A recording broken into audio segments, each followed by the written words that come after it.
My buddy, let's call him Jake for this story, was returning to our hometown during the summer break of 2018 after his college semester ended.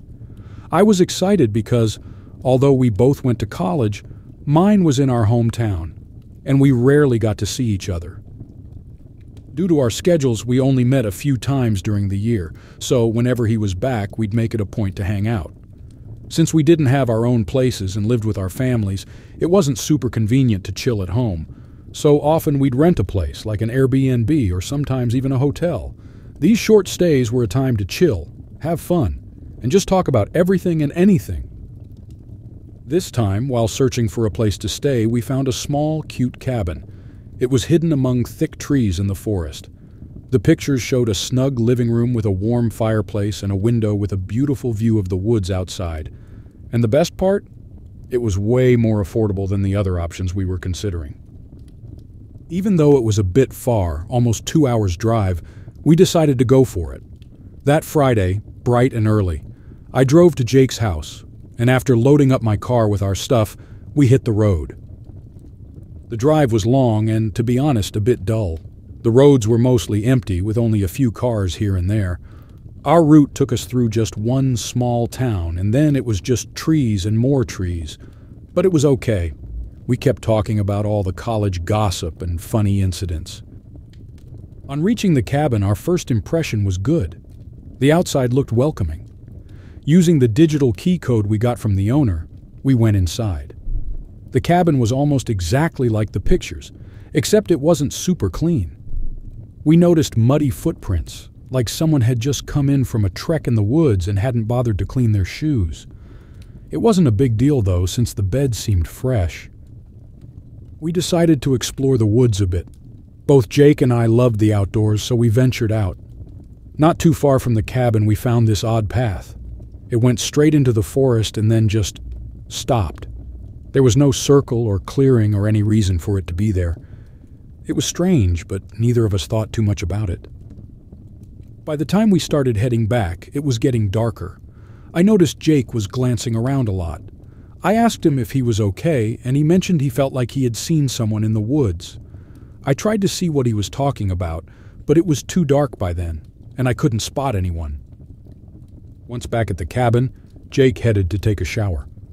While preparing our dinner, I had this uneasy feeling. I noticed even more muddy footprints around the cabin than before. Some even led to our bags, but nothing seemed out of place. Jake, fresh from the shower, shrugged it off, suggesting they might have been there when we arrived. Pushing the thought aside, we continued with our night. The cabin was quite simple. The entrance led to a common area with a kitchen and a small living space.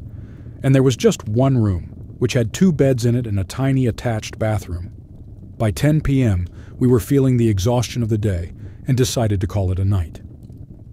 Both Jake and I grabbed a bed and soon dozed off, tired from the long day. But in the middle of the night, I was jolted awake by Jake's hushed voice. He kept saying my name, urging me to wake up, his voice filled with urgency.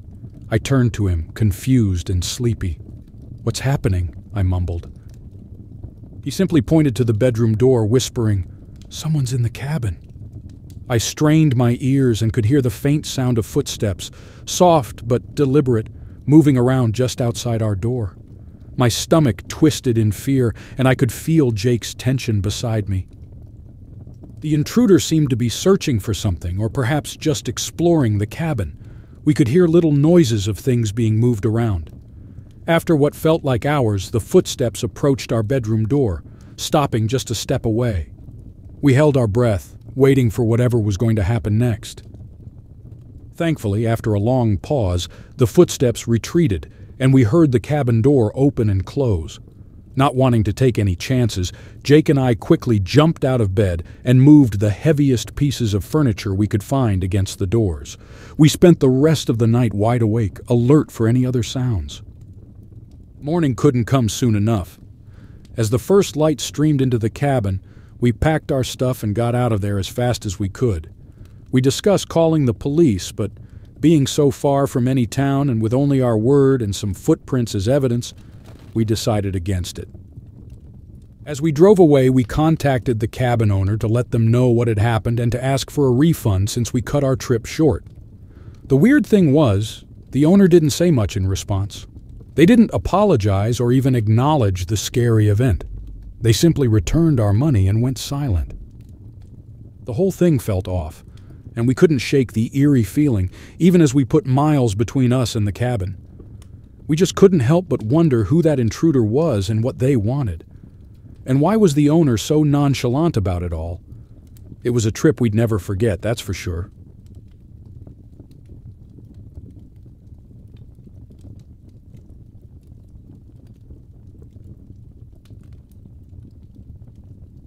During my free time, I had chosen to take a solo trip to a place called Oregon.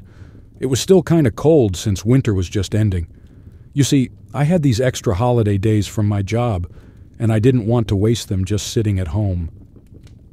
I picked a small town in Oregon to stay, not because of the town itself, but more for the natural beauty around it. The city areas, with all the noises and crowds, aren't really my thing. So, going to a more peaceful and green place was my main plan. In this small town, there were a few places to stay, like hotels. But weirdly enough, even in this small town, the hotel prices were super high. That's why I ended up booking a place on Airbnb. This place, luckily, was also quite far from the busy parts of the town. For me, that was cool because it felt more like a retreat. However, there was one tiny thing that I didn't expect. The place I booked was a guest house, which means the main house where the owner lived was right next to it. It wasn't total isolation like I was hoping for, but hey, it was still way better than a busy town or a noisy hotel. When I got there, it was already quite late. I was super tired from all the driving. The whole place was surrounded by thick woods, making it really dark. The only light was the dim glow from a small porch light. So, with the little energy I had left, I walked up to the door and gave it a gentle knock. The person who opened the door was a nice-looking lady, maybe around her 40s. She had a warm smile and seemed super welcoming. She walked me to the guest house, gave me the keys, and showed me where everything was. We chatted a little bit. She mentioned that she had been living here by herself for about 15 years. She even told me a bit about the animals and birds in the area. Once she went back to her place, I started to feel hungry, so I made a simple meal for myself. While eating, I saw that the moonlight was really strong, making the whole room light up. And that's when it hit me. None of the windows had curtains. I found that a bit strange, but didn't give it much thought. Later, when I was getting ready to sleep, I tried covering one of the windows with an extra blanket. I was trying to block out some of the moonlight. It didn't really help, though. The bed felt super cozy, but I couldn't sleep well. I kept waking up, mostly because there was this odd smell in the room that I just couldn't place. That night, the smell inside the room was quite strong. I thought it might help if I opened a window, so I did. But even with the window open, the smell was still there, like it had seeped into the wood of the room. I hoped that maybe after a day I'd get used to it, but I didn't. When the sun came up, I got out of bed early. I felt hungry, so I made myself a quick breakfast using the granola I had brought with me. But as I was getting my stuff ready for a day of hiking, something startled me. The lady, the owner of the place, was standing right outside the front window looking in. She smiled and waved at me when our eyes met. I quickly opened the door, and she asked me how I slept and if everything was okay. Trying not to sound rude or upset, I just said everything was fine. After a short talk, she went back to her place and I left for my day out. After a full day of hiking and exploring, by the time I returned to the Airbnb, it was quite late, maybe around 9 in the evening. As I drove up the gravel path, I noticed the woman. She was near the guest house, but quickly moved away when she saw me. It was kind of strange, but I decided not to overthink it. Inside the house, everything seemed okay, nothing out of place. I was pretty tired, so I went to bed without covering the windows this time. But just as I was starting to drift into sleep, I heard the sound of a car driving up the same gravel path. It stopped close to the house. Then I heard voices.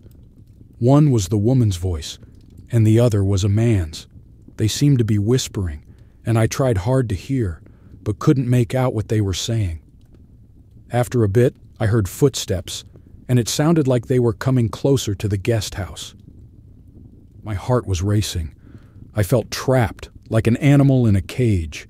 I kept my eyes glued to the window, scared but wanting to know what was going on.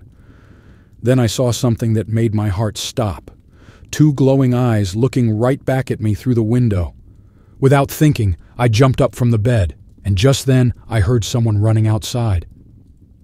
Looking out, I saw a man getting into a truck and speeding away.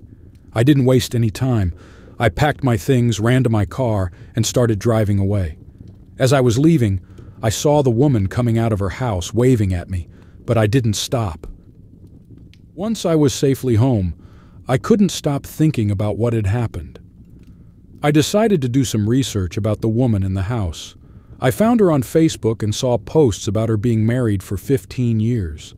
This was weird because she had told me she lived alone all these years. Something wasn't adding up.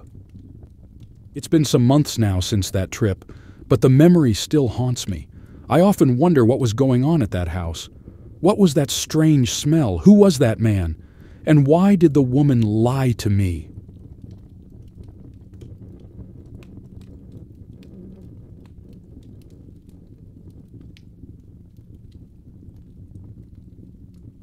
Last year, I had to take a short work trip. Instead of going by plane, I chose to drive because I really didn't like the hassle of airports and planes. So I drove my car. Along the way, I planned to stay in 2 rented places from Airbnb, one for the journey there and one for the journey back. The first stay went pretty smoothly, no issues. But the second one, well, that was a different story. I got to the second Airbnb place really late after being on the road for hours and hours. The house looked weird to me right away.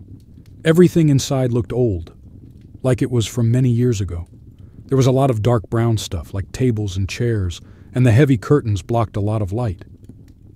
Also, it smelled weird, like someone had been smoking there for years. I remembered seeing pictures of the place online, and this wasn't what I remembered. I checked the pictures again, and yup, it looked nothing like this. Maybe they put up wrong photos or something. I was so tired that I didn't want to deal with it. I thought, I'm only here for one night, so whatever. I took my bags, which had my clothes and other stuff, and put them against a wall. After a quick shower, I went straight to bed. But in the middle of the night, a loud sound woke me up. It sounded like something had fallen down somewhere inside the house. I was scared but wanted to see what it was, so I slowly left the bedroom to check. There was nothing in the hallway, nothing in the other rooms either. It was super strange. When I was walking back to my room, I saw a quick movement. Someone was in the bathroom. I was so scared I couldn't even move. A tall, skinny guy who looked very hungry and wild stepped out. He looked at me and said, "Give me your wallet." I could see he had a big knife from the kitchen. I pointed to my bags, hoping he'd take them and leave. But when I looked back down the hallway, another guy who looked just like the first one was standing there. They both looked at me, and I felt like I was trapped. I whispered, "Please, can I go?" Then the second guy looked somewhere else, and that's when I saw my chance. I ran as fast as I could to the front door, got outside, and kept running until I found a place where I could call for help. The police came, but the 2 guys were gone. They told me that there were a lot of robberies and bad things happening in this part of the town. It was daytime now, and looking around, I could see that this wasn't a good place. I was so surprised. I never thought a rented place like Airbnb could be in a bad area. The scariest thing? As I ran away that night, I think I heard more than just the 2 of them chasing after me. Maybe there were even more of them in the house.